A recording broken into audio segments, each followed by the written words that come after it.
Welcome to Stuff You Missed in History Class from HowStuffWorks.com.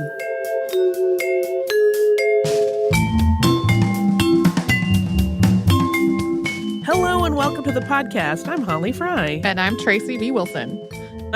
Tracy, did you watch Can You Ever Forgive Me? I did not. You should, because it's great. But I had watched it in the lead up to the Oscars.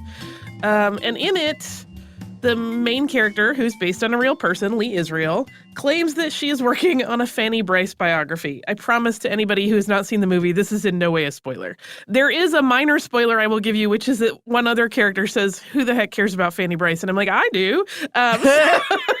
So this got me thinking about how little I actually knew about Fanny Brice. I had seen the fictionalized version of her life, which we'll talk about at the end. But then I was like, I wonder how much of that is true. So then I fell down the research rabbit hole, and now it's a 2-part episode. Yeah. It was one of those things where I was like at the word count where we would normally start to be like, okay, this is about an episode long. And I had barely gotten through like her childhood. I was like, uh-oh. So then I just kept writing and then pared some things down. And now it's a 2-part episode on Fanny Brice. If folks have been listening to the podcast for an incredibly long time, she is mentioned in an old episode about notable vaudevillians, but it's like 2.5 paragraphs, not nearly a thorough look at her at all. And her life was very fascinating. Like, one, she really made a space for herself on stage as a comedian, primarily because she loved to perform, but she felt that she was never going to be pretty enough to be taken seriously as an actress or like even as a chorus girl. She was like, I don't fit in with these women. And her personal life was a complete and total roller coaster. I made a joke to a friend of mine while we were talking about me researching this, that if you made a drinking game where you drank every time Fanny made a poor choice about men, you would be utterly hammered by the end of her life story. Please don't do that, because it really would be dangerous at this point. But she really, at the same time, was sort of triumphant, and she remains the original funny girl to many people, making awkward kind of her brand from the time she was a teenager. She was born on October 29th, 1891, the third of 4 children born to Rose and Charles Borash. Her name, when she was born, was Fania, or maybe Fania. Her immigrant family lived on Manhattan's Lower East Side, and her mother, who had been born Rose Stern, had moved from Hungary to New York in 1877 when she was 10 years old. She moved to live with an aunt after her mother died and worked as a laborer in a series of jobs. Her father, Charles, moved to New York in the 1880s after serving in the French army. And it's not really clear whether he was discharged from military service or whether he deserted. Rose's and Charles's relationship wasn't entirely romantic. Rose had been worried about her prospects with another suitor, and when Charles, who was a bartender, proposed using his sister as a messenger of his intentions toward her, Rose eventually agreed, thinking it was better for her than any of her other options. Yeah, not one of history's great romances. And related to our recent episode on cruise ships, Fanny and her family traveled via ocean liner to France to visit her father's family in 1896. And during that trip, Fanny, who was traveling in steerage, learned that she could go upstairs to the first class area and get treats from wealthy passengers by putting on a sad expression. Sort of her first acting job. Not long after that first visit to France, the family opened a candy and stationery store in Newark, New Jersey, where they had moved. They lived upstairs from the business. Rose ran the business, and Charles had an ongoing card game in the back room. After 2 years of running the store, Rose opened a bar because that was a much more lucrative business. Rose started running a lot of other bars as well as sort of a roving manager. But Charles struggled with alcohol, and he did not work. Yeah, Charles was kind of nicknamed French Charlie, and he was kind of this really fun person to have around, but he did not really have any sort of work ethic to speak of. So Rose was really shouldering all of the burden of basically every bit of family business. And despite Charles's lack of ambition, the family was financially stable thanks to Rose, and basically middle class because she had a lot of business acumen and she worked really, really hard. So much so that Fanny got in the habit of raiding the Borash family pantry and then taking things from it to the households of friends who were less fortunate. So she would basically just go take things out of their pantry and bring them to a friend's house. And she would tell her friends that her mother had accidentally bought too much at the grocery store and that they needed to give it away or it would go to waste, because she also didn't want people to feel weird that she was compelled to give them charity groceries. While this behavior was generous, Fanny wasn't exactly a model child otherwise. She didn't keep her thievery exclusive to the pantry. She stole money from her mother as well, and from other family friends, and then from stores.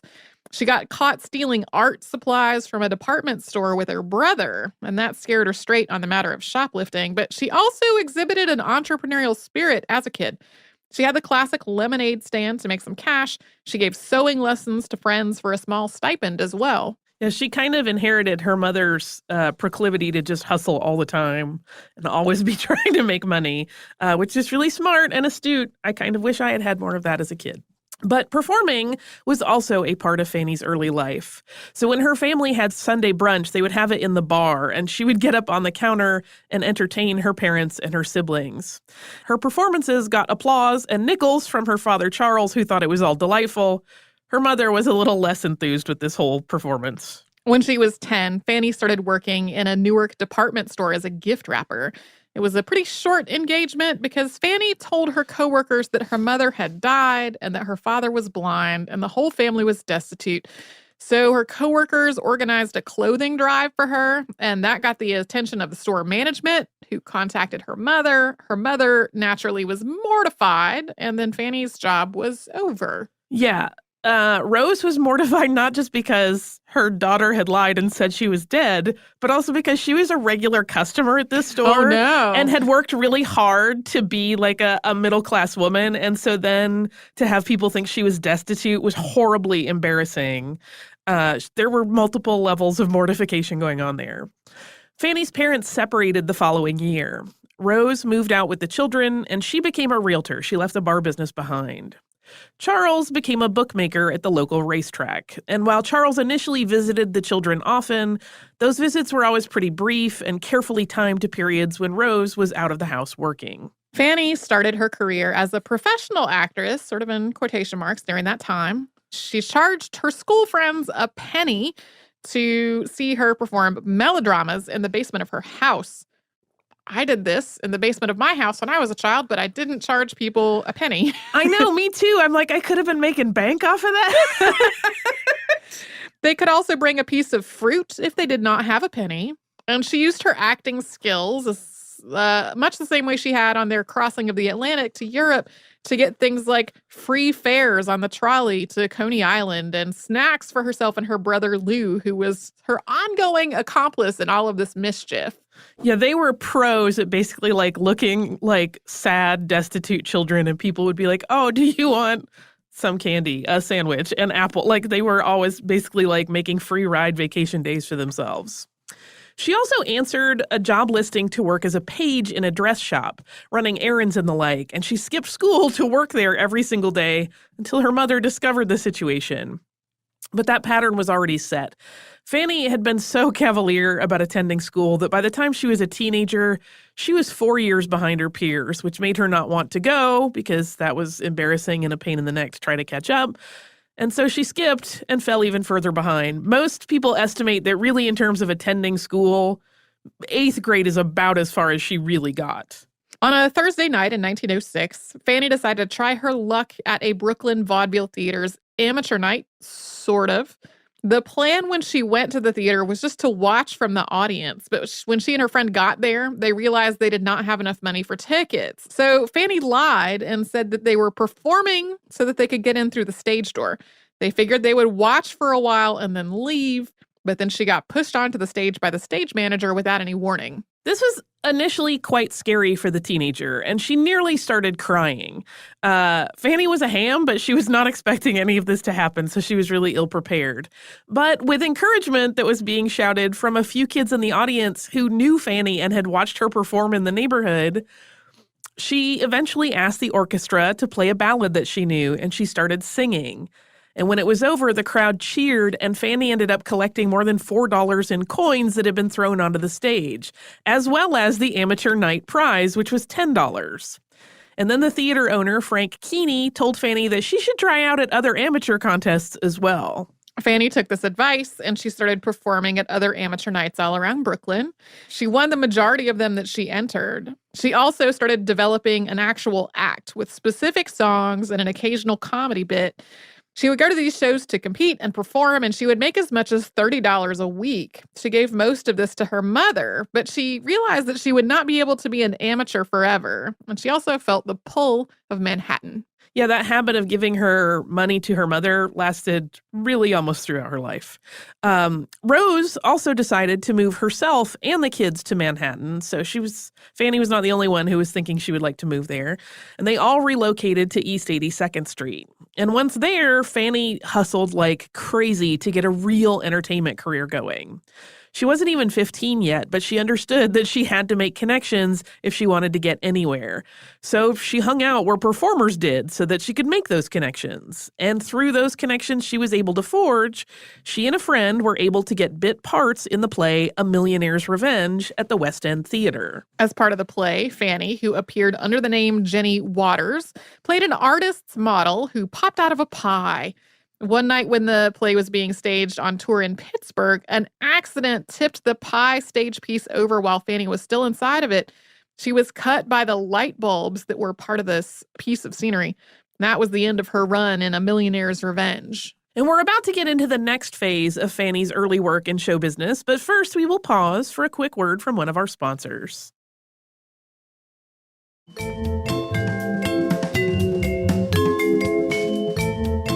Realizing that the amateur night scene in Manhattan wasn't exactly booming, it wasn't as popular there as it was in Brooklyn, Fanny got a day job in a movie house. And during the day, she sang and played piano along with the images on screen. But she also did all kinds of odd jobs for them, like making signs and even working at the box office. A coworker told Fanny about a show that needed some chorus girls, and so she had her mother call in sick for her. And she went to what she thought was an audition. Really, though, they just looked her over and asked her to leave some information. She was informed by postcard 2 weeks later that she had gotten the job and she needed to start rehearsals at the New Amsterdam Theater on Broadway. She annoyed the producers by trying to sing over the other chorus girls, but then she turned down her hamminess to try to make them more happy. Then her dancing skills, or lack thereof, she had none. They got her fired anyway. She could not keep up with the other girls in the chorus. And she was so embarrassed. She told her mom that they had fired her because her legs were too skinny. She used that rejection, though, as fuel, and she decided that she would take dancing lessons. But the teacher that she hired was really just taking on students to fill roles in her touring theater company. So essentially, she was having people pay her instead of her paying them for the work they were doing. The students did not get paid, and they had to do offstage work as well. And Fanny learned really, really quickly through this experience that there were plenty of people in the entertainment industry who were happy to use hopefuls with no intention of ever actually helping them with their careers. Next, she turned to burlesque, working as a chorus girl still, but she still couldn't dance all that well. She got cast in the Transatlantic Burlesquers anyway. And they put Fanny, who was tall and pretty gawky, into the back where nobody could see if she got the steps wrong. I'm going to say this is a technique that directors were still using when I was in theater. It's the trick as old as time, I think. Yeah. My mother described me one time as awkward girl at the back of the chorus. Oh, no. At this point, we should note it was not burlesque in the sense that the word is used now. This was a variety show that was farcical and irreverent, where Broadway hopefuls would try to learn their craft. Striptease acts that might be associated more with it today were not part of it then. No, it was still considered really lowbrow by a lot of Broadway actors, but it did not have the sexualized connotation that it does today. Some of their acts were a little bit saucy, but not the same thing that you would think when you say burlesque now. But even in this burlesque circuit, Fanny's shortcomings were an issue. Producers and directors who recognized her really, really strong singing talent and her natural abilities in comedy worked to find ways to use her to show those talents off, but that usually meant that she was in sort of a stoogey punchline role. And she wanted to be a real entertainer. She didn't want her presence to just be a joke. So she tried to give herself a fresh start and adopted the last name Brice. That was the name of a family that her family had been close with. She started touring with a new production, still in a pretty jokey role, and she started asking everyone from chorus girls to stagehands to teach her dance steps. She would trade clothing and small amounts of money for these lessons. She got good enough in the first month of touring that she demanded to be put back into the regular chorus. And then from there, she quickly progressed into the second row and then to the front row as she got better, and the company shifted with cast members leaving the production. When she finally got to play small roles, Fanny was actually really good. Yeah, she had kind of put together her own kind of performer's boot camp, learning how to dance really quickly and practicing everything. So when she finally did kind of get a shot at a little bit more, she was completely ready. And she soon moved on to another touring company. It was one that her younger brother Lou was working with. And they had needed a quick replacement for a female lead. And Fanny stepped right in and learned the part in 2 days so that they could continue their tour uninterrupted. From there, Fanny continued to build a career. She worked with Irving Berlin to develop specialty numbers that would become her signature songs. So some of these, like Sadie Salome Go Home, were sung in a Yiddish accent. And this was mocking a really popular trend at the time of actresses doing their own version of the Dance of the Seven Veils. Fanny developed the Sadie of this song into a full character as she performed it, and that became part of Fanny's comedy repertoire for years. We have to pause for a little minute here and talk about the kind of comedy that this was. In putting on a heavy Yiddish accent, Fanny was joining in on what was known as dialect comedy, which was really popular at the time. It would be seen as completely racist today, but it was very common and popular in the early half of the 20th century. And Fanny, whose parents were Jewish and also who grew up in a very mixed New York neighborhood where she learned the accents of a lot of different people, kind of straddled this line between farce and outright mockery pretty carefully. Even as she was playing up stereotypes, though, she was really mindful that there could be Jewish audience members, so she never wanted to go too far with it. But it seems like it wasn't so much that she was being culturally sensitive. She just didn't want the crowd to turn on her. She was similarly careful in all of her comedy. She would satirize, but never really sharply criticize with her jokes and her caricatures. The barbs that she had, there were barbs, but they stayed pretty gentle. Yeah, she generally had the reputation for always being really good-natured in making fun of people, never cruel. There's a quote from RuPaul that I can't say because we don't swear on this podcast, Okay. but there's a good one of just, it's okay to be sassy, but don't be mean. Yeah. That's the difference, which carries through today, although, again, these caricatures would not be cool today no matter how you did them, I think. As she improvised through various performances, she also got really good at letting the accidents that could derail most performers, for example, like an ill-fitting costume that made her move strangely or making a misstep, just become part of the comedy. So instead of letting an accident become an awkward embarrassment, she just kind of amplified it and it became part of the act. And through this approach, she developed a really keen sense of physical comedy. But she also sometimes irritated her fellow performers as she would play up accidental gags that got laughs and sometimes take a scene or a number completely off course in the process. At 17, Fanny was signed to a 3-year contract by burlesque theater producer Max Spiegel. He wanted her mother to sign it because she was only 17, but she lied and said that her mother couldn't write, so she would have to sign it for herself. As she worked through her first season, she fine-tuned her act to optimize the comedic elements of it and soon became one of the production's star performers. Yeah, that's another lie that I'm sure Rose would have been really irritated at. I'm literate. What are you talking about? She did not enjoy all of these fibs that Fanny told that kind of demeaned her and made her seem like she was not the accomplished woman she was. At 18, Fanny got married to an entrepreneur named Frank White, who owned several barbershops. This was definitely not a case of a deep and abiding love. It kind of repeated the family history of this seems like an okay idea. Fanny was generally kind of distrustful of men.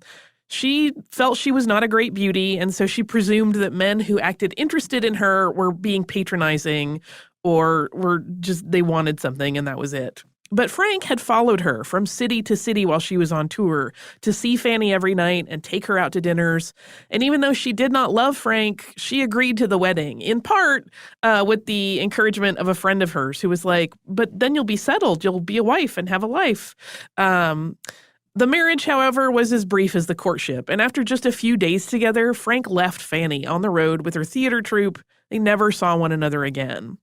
The marriage was formally ended with a divorce 2 years later, and Fanny concentrated on her career in the interim. In 1910, Fanny heard from Florenz Ziegfeld Jr., who, at one point, just as a side note, he had managed Eugen Sandow. That's the strong man who we talked about in our previous podcast on Katie Sanduina, when she famously bested in a strength competition.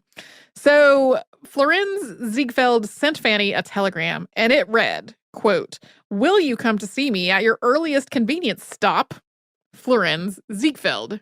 Ziegfeld didn't actually know anything about Fanny, but his colleague, Jerry Siegel, had scouted her in her burlesque show and told Ziegfeld he should snatch her up for the Ziegfeld Follies. Siegel had also found out that because Fanny had signed her own contract at the age of 17, it technically wasn't legally binding, so Ziegfeld wouldn't have to buy her out of it. Fanny thought the Ziegfeld telegram was a prank that was being pulled by her castmates, but it was real.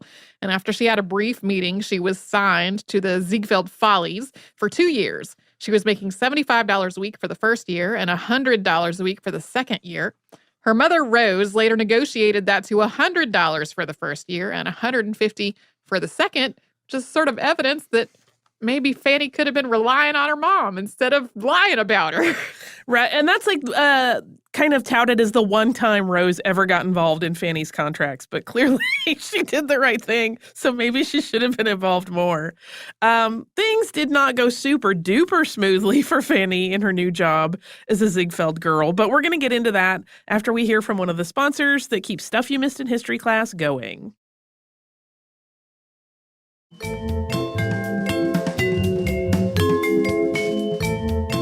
While Fanny made a positive impression in rehearsal with her singing, she had a little problem with lateness that consistently angered director Abe Erlanger. When Erlanger chastised Fanny, she did the unthinkable. She stood up to him, even though he threatened to have her fired.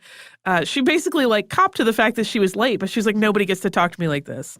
But when the Follies made their debut in Atlantic City ahead of moving to Broadway, Fanny's number got a standing ovation.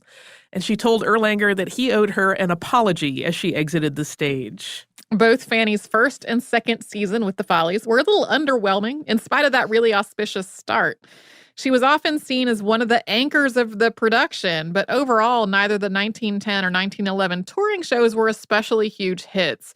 They were sort of a mix of uneven material. This was a time, though, when she was first introduced to the glamorous aspects of a life in entertainment. She actually spent a good bit of time with Ziegfeld and his girlfriend at the time, Lillian Lorraine. Though the entrepreneur found Fanny's taste gauche and made Lillian teach her how to select proper clothing for nights on the town. Apparently, when she got a little bit of money and started buying her own clothes, she went complete tropical parrot, which I applaud and think she should have kept forever, but that's just me. As the Follies toured, Fanny became more and more of a showbiz gal. She was always fascinated by and drawn to anything that she thought was luxurious or sophisticated. At the end of Fanny's contract with Ziegfeld, he did not choose to renew it. This came at the same time as news that Fanny's father, Charlie, had died. He had largely vanished from Fanny's life after he and Rose had split, but the news still had an effect on his daughter. Fanny felt isolated during this time. Her mother had hated her father by the time Charlie died. She just didn't have anybody else to talk to about it. Similarly, Rose just saw the entertainment industry as a job. She did not understand the heartache that Fanny felt about being dropped by Ziegfeld.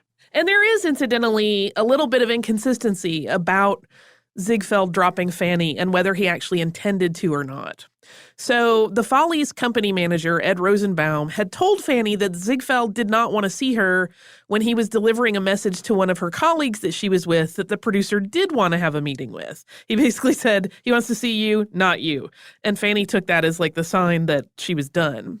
But later when they talked about it, Ziegfeld told Fanny that this had all been a misunderstanding, and he thought that Fanny would have just automatically come to talk to him about a new contract. The matter was never conclusively settled. Fanny never fully bought into this idea that she could have had a contract renewal. And by the time that this all happened and Ziegfeld told her that was not the case, Fanny had already signed a contract elsewhere. That elsewhere was with the Schubert brothers.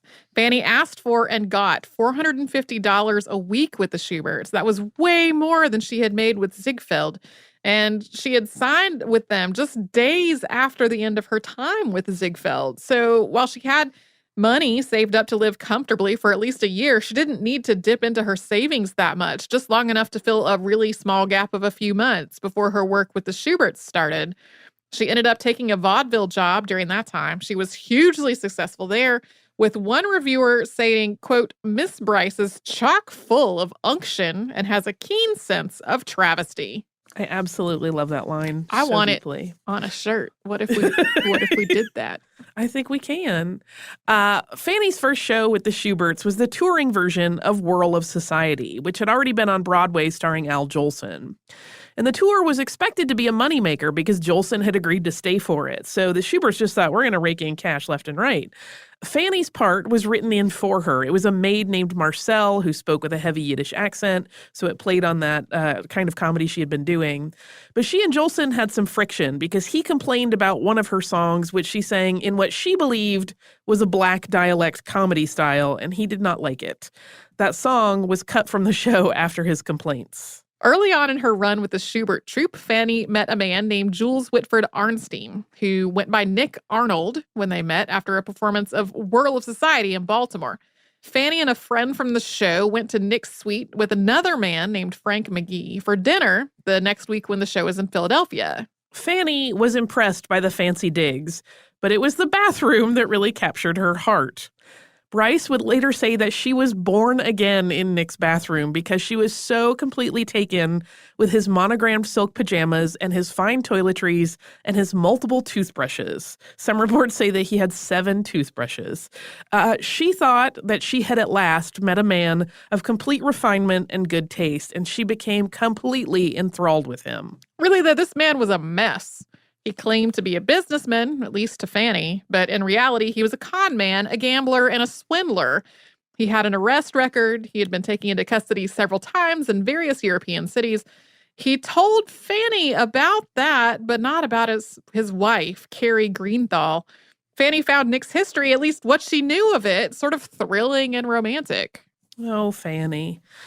Shortly after the two met, Nick, which he went by normally, he generally just started going by Nick Arnstein, moved into the apartment that Fanny shared with her mother. Rose was not enthused. Brice's mother was instantly suspicious of Nick. She saw through his whole, I'm a worldly cool guy trick. And she told Fanny that she thought he was no good. But Fanny, who had always kept romance at arm's length prior to this point, fell deeply in love, and she was not hearing any kind of reason. She described this period of her life as feeling like she was in heaven. Even as the realities of Nick's life started making themselves known, Fanny really refused to see him as anything but a cultured, sophisticated catch of a man. She found out about his wife, but never brought it up with him. Eventually, Nick told her about his wife himself, and she decided she would stay with him and wait for him to get divorced so that they could be together. And Fanny paid for everything: furniture, clothes, travel, to the point that she ran out of pocket money. I had mentioned earlier that she got in the habit very early on of giving Rose her income, and that continued for a long time. Because while she was still the primary breadwinner and had largely taken charge of the family business, at least in terms of being the earner, Rose still really handled the finances. And Rose put everything she could of Fanny's income into savings not to be touched because she felt really strongly that that was the only way to build security. Fanny actually ended up pawning some of her jewelry to surprise Nick by traveling to London with him for the summer, where he was allegedly going for business. She basically just showed up and was like, I'm going on this cruise with you. Fanny also used this trip, though, to do some business of her own. Once they got to England, she appeared in several London shows, and she negotiated some very lucrative contracts for her work to appear there. Fanny was incredibly happy on this trip, and she felt like she finally had everything that she wanted in life. So with this happy moment, we are going to end part 1. It's a nice place to end. That bliss is not going to last into part 2, though. No, we'll give Fanny a couple days of bliss. blissful moments before it all falls apart. Because it does. Nick is exactly the person he sounds like. Yeah. Don't get attached to him. He's terrible. Fanny. It's funny because she seems so savvy in some ways and then became this strange, naive version of herself the second she met him. We'll talk about just how deeply he shifted her life and all of the problems that arose from it next time around. But now I have listener mail and it's cool. Are you ready, Tracy? I super am. You really are. You don't know that you are, but you are. We got thanked in a book. What? And I will read the author, who is Stephanie Morrill, or Morrill, I don't know how she pronounces it, wrote us a card and sent us copies. She writes, "Dear Tracy and Holly, I imagine you receive packages like this all the time, but I couldn't resist. In 2017, when I listened to your 2-part episode on Executive Order 9066, I was deeply moved. Being a young adult author, my thoughts turned to the teens whose lives were interrupted by the evacuation. I thought, what if an Italian-American girl was in love with a Japanese-American boy, and when his family was taken away, hers got to stay, and this turned into the enclosed book?" So she wrote this book, which is called Within These Lines, and she very sweetly put a thank you to us in the back, which is nice. Just darling. It's very cool. So thank you so much, Stephanie. I'm always awed by people who churn out books. Because I don't. I've had many stabs at them and then realized that's not really what I ever want to do. But if you would like to write to us, you can do so at historypodcast@howstuffworks.com. You can also find us across the spectrum of social media as Missed in History. You can also find us at missedinhistory.com. That's our website where we have every episode of the show that has ever existed, as well as show notes from any of the ones that Tracy and I have worked on.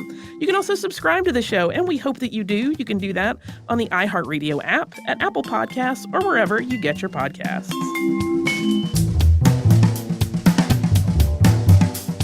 For more on this and thousands of other topics, visit howstuffworks.com.